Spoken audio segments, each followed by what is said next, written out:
Imagina un lugar donde el calor hace que las suelas de tus zapatos se derritan, tus dispositivos electrónicos fallen y puedas cocinar comida en una olla sin necesidad de fuego. ¿Piensas que estamos hablando de Venus o del cráter de un volcán? No, es nuestro planeta y los volcanes están lejos. Pero aquí, incluso un trozo de carne expuesto al sol se cocinará en un par de horas como si hubiera estado en el horno. Bueno, ¿por qué como si?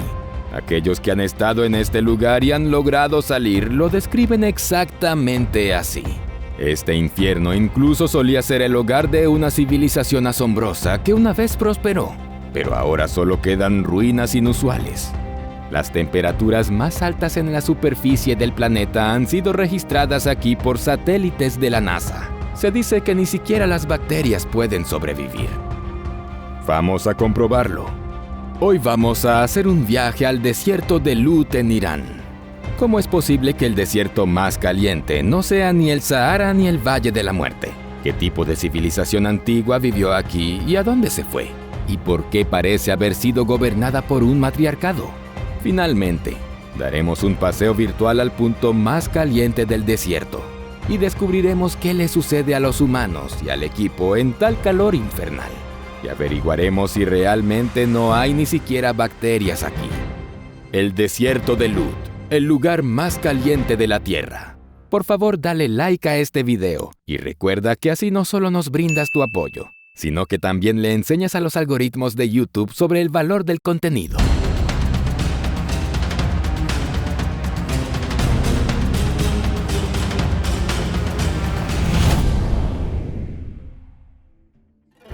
Del persa, el nombre del desierto Dasht de Lut se puede traducir como vacío, lugar sin agua.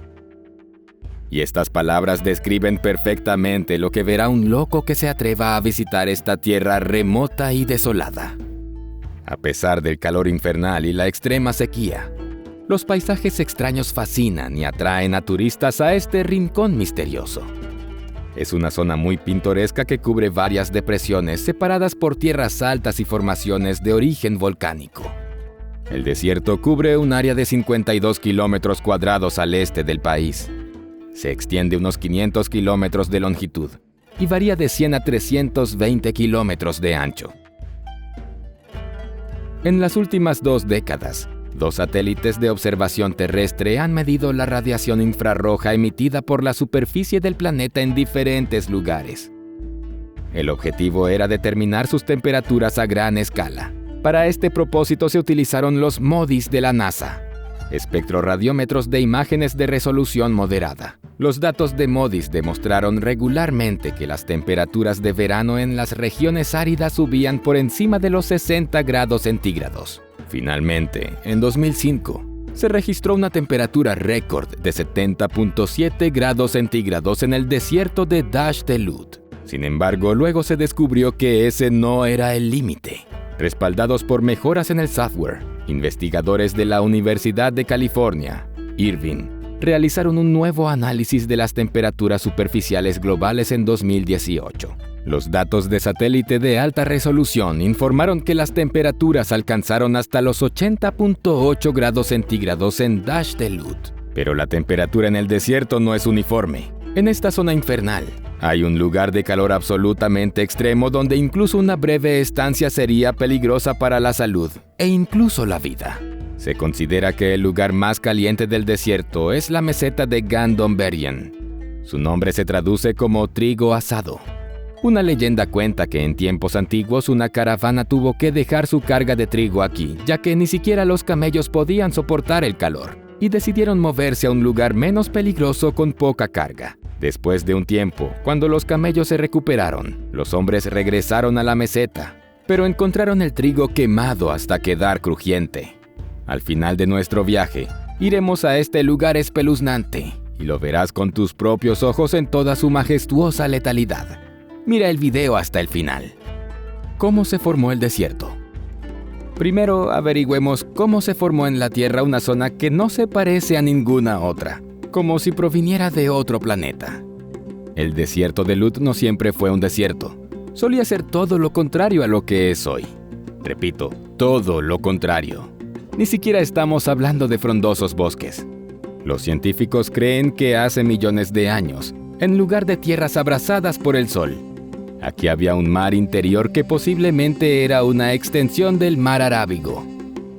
Después de la colisión de los antiguos continentes de Laurasia y Gondwana, el terreno cambió irreversiblemente. Surgieron las cadenas montañosas de Kubonan, la cordillera central iraní y los Zagros, ubicados paralelos al Golfo Pérsico en el territorio del actual Irán. Desde el lecho marino se formaron enormes cuencas sin drenaje, que se convirtieron en los desiertos de Dasht de Lut y Dasht de Kavir. Bajo la influencia de los rayos abrasadores, el agua se evaporó o fue absorbida por el suelo. Lo que quedó del antiguo mar fueron unos pocos lagos salados y Kavirs llanuras salinas. Actualmente el desierto de Lut consiste en tierras bajas que alternan con cadenas montañosas y formaciones volcánicas inusuales de hasta 2 kilómetros de altura. Su superficie está cubierta de arcilla, guijarros, arena y escombros. También hay muchos saladares, suelos con sales fácilmente solubles. En la parte sur del desierto de Lut, adyacente al pie de la cordillera de Kubonan, se encuentra una pintoresca depresión salina llamada Nemexar. En muchas partes la zona está cubierta de yardangs, surcos estrechos y crestas afiladas que los separan. La altura de los yardangs en el desierto de Dasht de Lut alcanza los 80 metros. Son un verdadero hito del desierto. Desde lejos parecen ruinas de una gigantesca ciudad alienígena cubiertas por arena. Los yardangs locales son considerados los más grandes del mundo. El sureste de la región está dominado por arenas. Hermosos barchanes y dunas se extienden hasta el horizonte. De vez en cuando, ocurren aquí severas tormentas de polvo. La variedad de paisajes en esta parte del desierto es impresionante. Hay colinas de arena de hasta 300 metros de altura, que también son campeonas mundiales en su categoría. Así que, hemos aclarado cómo apareció el desierto. Pero la pregunta que queda es, ¿por qué hace tanto calor aquí? ¿Por qué hace tanto calor aquí? La cuestión es que el desierto de Dasht de Lut está rodeado de montañas por todos lados. Debido a esto, el aire húmedo del Mediterráneo y de los mares arábigos simplemente no llega hasta aquí. Como resultado, se forma el llamado polo de calor. El nivel de humedad en el desierto es muy bajo, entre el 20 y el 40%. Por lo que la región compite por el rango de la zona más árida con el desierto de Atacama en Chile. Generalmente recibe menos de 30 milímetros de precipitación al año, lo que es prácticamente nada. En tales condiciones, por supuesto, es difícil esperar que la vida prospere. De hecho, la naturaleza se siente más o menos bien aquí solo en los oasis. ¿Y qué ocurre con la naturaleza? Hay muy poca y se encuentra en las afueras del desierto, al pie de las montañas. Incluso hay un río que se origina en estas áreas y nace en las montañas del norte de Birjan. A veces, incluso intenta llegar a la parte central del desierto, pero rápidamente se pierden los salares. El agua es muy salada, por lo que la vegetación escasea incluso en los oasis. Ocasionalmente se puede encontrar tamarisco, árboles o arbustos que pueden crecer hasta 10 metros. Otras especies que se pueden encontrar son ajenjo y líquenes del desierto. La fauna del desierto de Lut también es muy limitada. Pequeños roedores nocturnos viven en los lugares que no son tan áridos. Estos son principalmente ardillas terrestres y jerbos, que suelen habitar en áreas desérticas. Hay poca información detallada sobre los animales en estas áreas, ya que esta región sigue siendo muy poco estudiada. Por supuesto, aquí no hay aves en absoluto. Solo raras aves migratorias, que desafortunadamente vuelan sobre esta área. No encuentran sombra para refugiarse y pagan con sus vidas por este error. Intentan beber agua de los lagos salados, que no es adecuada para ellas, y mueren por eso también. Sí, este lugar no tiene piedad con nadie. Pero en septiembre de 2020, se descubrió una especie completamente nueva de crustáceo en el desierto. El camarón Phalocryptus fahimi fue encontrado en un pequeño lago que ocasionalmente emerge en la parte sur del desierto. Según el Dr. Hossein Rajaei, Estos animales pueden sobrevivir durante décadas en sedimentos secos y salir de su anabiosis natural antes de la temporada de lluvias. Ciudades antiguas. Incluso los animales pequeños luchan por sobrevivir en estos lugares, por no hablar de los humanos. Por eso, el hecho de que personas vivieron aquí hace muchos miles de años es particularmente asombroso. Y no se trataba solo de pequeñas tribus, sino de toda una civilización, cuyos detalles son impresionantes y apenas estamos comenzando a descubrir. Share Sukte. Ahora viajaremos a un lugar asombroso que no se encuentra en el propio desierto de Lut, sino en sus alrededores. En 1967, en el este de Irán, en la provincia de Sistán y Baluchistán, a orillas del río Helmand, se encontraron los restos de la antigua ciudad de Share Sukte. En persa, significa ciudad quemada. Y esto no es una metáfora, sino una reflexión de la profunda tragedia de la ciudad, y posiblemente de toda una civilización. Pronto descubrirás qué sucedió allí. La ciudad fue fundada alrededor del 3200 a.C. y ocupa un área de más de 150 hectáreas, lo cual es mucho. Este tamaño hace de Share Sukte una de las ciudades más grandes en los albores de la civilización humana. Debido a la complicada situación política, durante mucho tiempo no se realizaron excavaciones. Este asentamiento único comenzó a ser estudiado de manera permanente recién en el siglo XXI. Y ciertamente hay mucho que estudiar aquí. Este lugar una vez asombró a los científicos con una increíble cascada de hallazgos sorprendentes y múltiples misterios.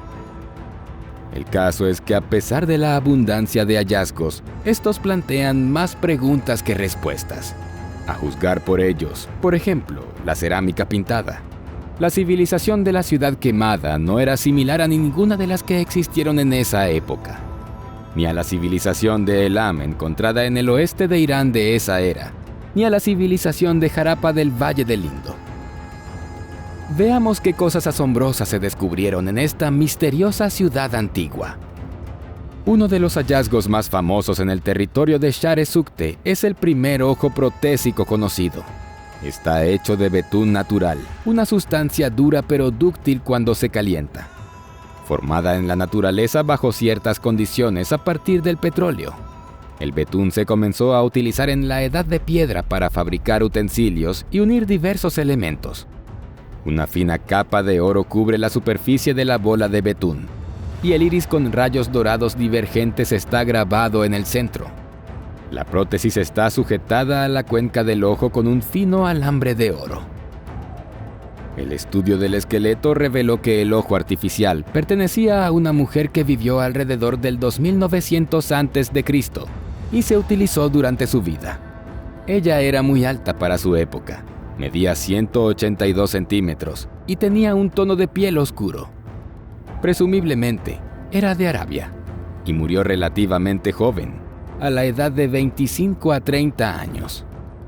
Por cierto, parece que las mujeres desempeñaban un papel importante en la vida de la ciudad, quizás incluso la gobernaban.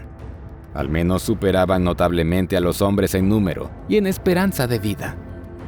En las tumbas de mujeres se encontraron muchas joyas talladas hechas de guijarros de río, que se usaban como sellos personales o para demostrar el alto estatus de sus propietarias.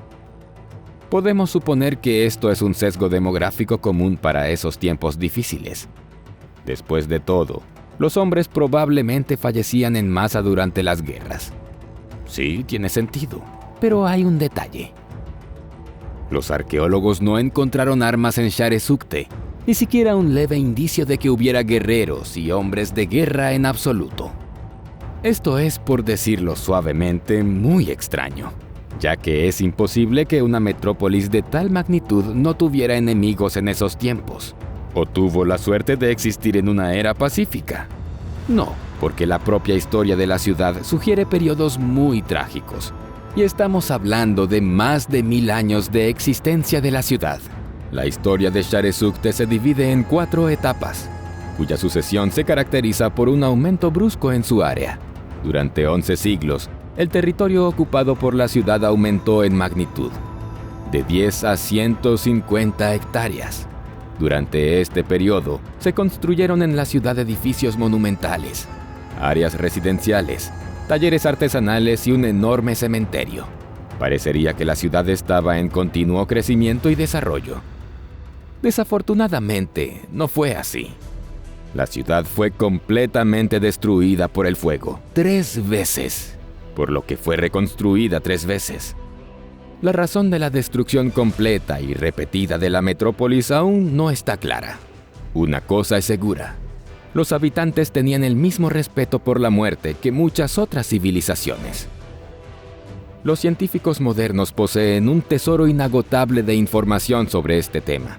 El asentamiento estaba densamente poblado, lo cual es evidente no solo por el área que ocupaba, sino también por un cementerio con al menos 40,000 tumbas encontrado por arqueólogos en esa zona.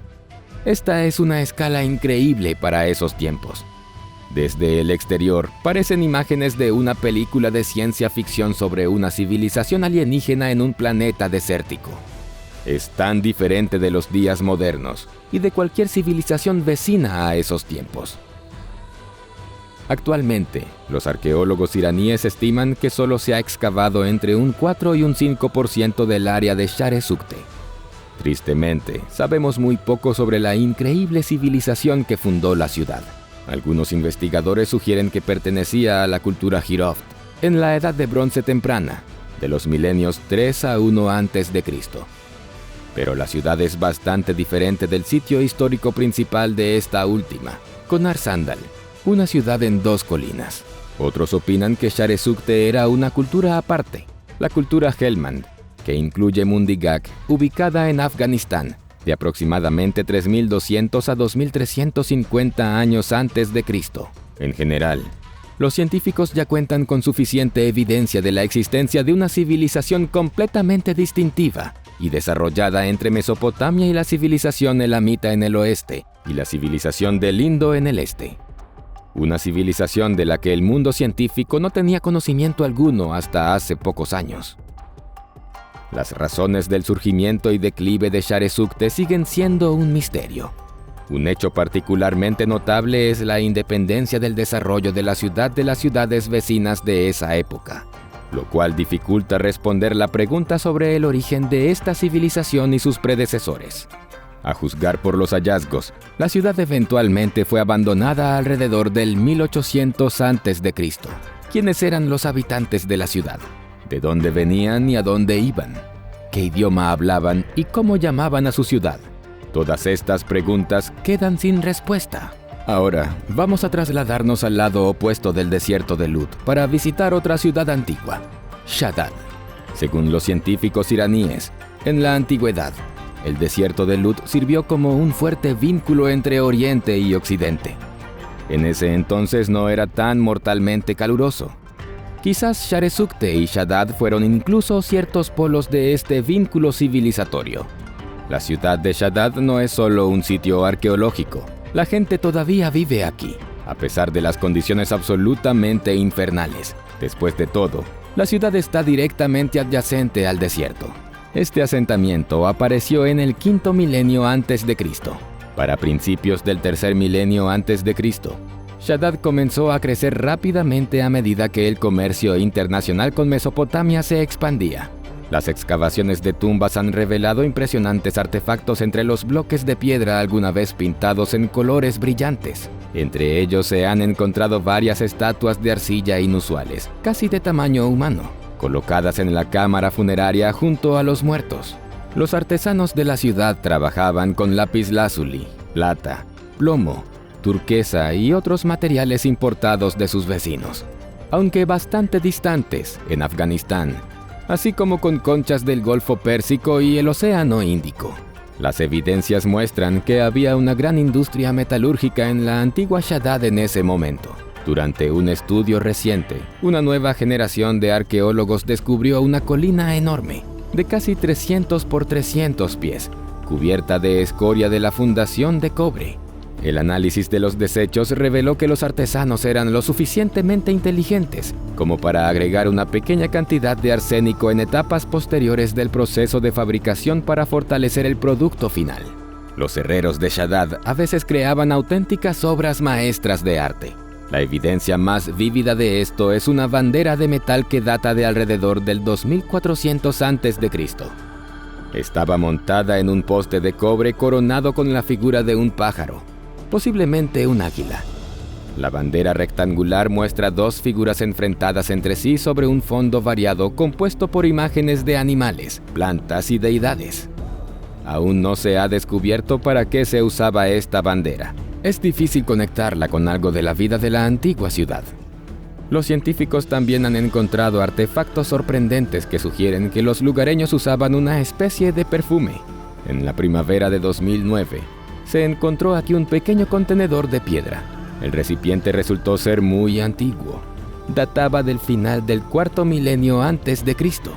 Estaba hecho de clorita, un mineral oscuro similar a la mica, que a menudo era utilizado por los antiguos artesanos en el sureste de Irán. El hallazgo fue sometido a un análisis muy cuidadoso en un laboratorio iraní. Incluso se utilizaron medios y técnicas de alta tecnología como la difracción de rayos X. Fue así como se encontró carbonato de plomo, utilizado como un producto cosmético blanco sellado en el fondo del frasco. Un examen posterior reveló los restos de un material graso, posiblemente aceite, que probablemente se había agregado como aglutinante. Finalmente, se encontraron rastros de cumarina, un compuesto químico aromático presente en las plantas y utilizado en perfumes. La exploración de los restos de antigüedades en Shaddad continúa. Durante los últimos años, los arqueólogos iraníes Hassan Fazel Nashli y Hossein Ali Kavosh de la Universidad de Teherán han estado excavando un pequeño asentamiento a pocas millas al este de Shaddad. Su nombre no es persa en absoluto. Tepe Graziani, nombrado en honor al arqueólogo italiano que examinó el sitio por primera vez. Los científicos están tratando de comprender el papel de los asentamientos externos de la ciudad examinando un montículo antiguo muy notable. Tiene 30 pies de altura, 525 pies de ancho y 720 pies de largo. Los arqueólogos han encontrado muchos artefactos, incluyendo pequeñas esculturas que representan figuras humanas toscas, toros jorobados y un camello de 2 jorobas. Los hallazgos datan de alrededor del 2900 a.C. e incluyen algunos metálicos como un espejo de bronce, anzuelos de pesca, dagas y alfileres. También hay peines de madera que han sobrevivido en el clima árido. El sitio es pequeño pero muy abundante, dice Hassan Fazeli, agregando que podría haber sido un próspero centro suburbano de manufactura de Shaddad. Entonces, hemos visitado los lugares más interesantes en los alrededores del desierto de Lut. Y ahora haremos lo que prometimos al principio del video. Un viaje al desierto mismo. E incluso a su lugar más caluroso, el plató de Gandon-Berrian. Conocerás qué siente una persona al acercarse a este lugar infernal. ¿Qué sucede con los electrodomésticos y la electrónica? ¿Se freirá un trozo de carne si se deja al sol? ¿O es eso un mito? ¿Qué peligros podrían esperar en los lugares más inesperados? Finalmente descubriremos si realmente este lugar no puede ser el hogar ni siquiera de las bacterias, como afirman algunas personas. Y es en Shaddad donde comenzamos nuestro viaje, el último asentamiento habitado antes del desierto de Lut. Debe decirse que este lugar es tan peligroso que visitarlo durante los meses más calurosos del verano está explícitamente prohibido por las autoridades iraníes, a menos que cuentes con un permiso especial. Puedes descartar la idea de llegar a Plató de Gandon-Berrian a pie. La mayor parte del camino se debe recorrer en automóvil, y solo con un guía que se atreva a hacer un acto tan valiente. Incluso al comienzo del viaje, fuera de la ciudad de Shaddad, la temperatura de la superficie del suelo supera los 60 grados, y la del aire en las sombras alcanza los 45 grados. Y eso es mientras los instrumentos aún muestran algo, porque desde aquí solo empeorará. Si quieres estar al aire libre por más de 2 minutos, ninguna parte de tu cuerpo debe estar descubierta, ni siquiera tus manos. Te tomará alrededor de 2 horas en automóvil llegar a la parte más caliente del desierto. Y eso es solo hasta sus afueras, porque el guía simplemente no irá más allá. El equipo tampoco puede soportar tales temperaturas. Incluso los neumáticos de los automóviles tienen que estar significativamente desinflados para evitar que exploten. Pero esto no siempre ayuda, porque a menudo hay piedras afiladas en la arena. Los pocos intrépidos que llegaron al centro tuvieron que caminar el resto del camino a pie, y fue una verdadera tortura. La electrónica comienza a fallar bastante rápido en el camino. Los termómetros láser domésticos fallan y los teléfonos inteligentes se apagan debido al sobrecalentamiento. Si no notificas tu viaje a los servicios especiales con anticipación, es muy probable que no puedas pedir ayuda y probablemente mueras. Los instrumentos más avanzados capaces de trabajar en tales condiciones muestran temperaturas superficiales cercanas a los 70 grados que los satélites de la NASA han registrado. Respirar se vuelve difícil y tragar casi imposible. La boca se seca después de solo un par de respiraciones. Tienes que beber pequeñas porciones de agua casi sin parar. Es importante calcular correctamente la cantidad de agua que necesitarás en este viaje loco. El viento se levanta y, como puedes adivinar, no da la frescura habitual, sino que quema la piel. Solo puedes confiar en tu suerte para evitar una tormenta de arena, lo que significaría una muerte segura. Sin embargo, los vientos locales crean una fuerte erosión y convierten las rocas locales en verdaderas obras de arte. Pero no puedes admirarlas por mucho tiempo si quieres llegar al plató de Gandon-Berrien y regresar con vida. A lo largo del camino, rápidamente sentirás que hay algo mal con tus zapatos. Casi ningún calzado puede resistir estas temperaturas. A muchos intrépidos se les han derretido y pegado sus suelas. Incluso si logras tener los zapatos que no se desarmen, aún sentirás el calor de la superficie a través de las suelas gruesas. Pararse en un lugar se vuelve cada vez más difícil. No puedes agarrar objetos de metal o ciertos plásticos ya que se derriten. Otro problema es la luz solar. Aquí no puedes hacer nada sin gafas de sol oscuras. Simplemente te quedarías ciego. Y no alcanza con unas buenas gafas de sol oscuras, sino con aquellas utilizadas por los montañistas en el Everest. Tus ojos necesitan protección de frente y de costado. Incluso la luz solar reflejada desde el suelo puede literalmente quemar tus ojos. Cuando la temperatura supera los 50 grados, cada grado adicional se siente físicamente más y más severo. La diferencia entre 32 y 33 grados no se siente en absoluto igual que entre 52 y 53. Sin embargo, incluso con tal calor, todavía hay muchas señales de vida aquí. Esto es especialmente evidente por la noche, cuando todo tipo de insectos se agrupan y arrastran hacia la luz. Pero muchas fuentes afirman que no hay vida en el plató de Gandon-Berrien en sí, al igual que en Marte o Mercurio. Bueno, estamos a punto de descubrirlo. Cada vez es más difícil seguir adelante. No solo las personas se sienten mal aquí. Esta es una región donde incluso aquellos que han estado montando camellos durante años apenas pueden sobrevivir. Según las leyendas, al final de viajes que duraban semanas, hasta los camellos apenas podían caminar, casi arrastrándose sobre patas temblorosas. Hemos llegado finalmente al plató de Gandon-Berrien. Deberíamos recordarte que el nombre de este lugar es muy simbólico. Trigo asado, traducido del persa. Un paisaje verdaderamente marciano se abre ante nosotros. Echa un vistazo a estas dos imágenes. Una de ellas es Marte, la otra es el plató de Gandon-Berrien. ¿Puedes decir cuál pertenece a nuestro planeta y cuál a un mundo completamente diferente?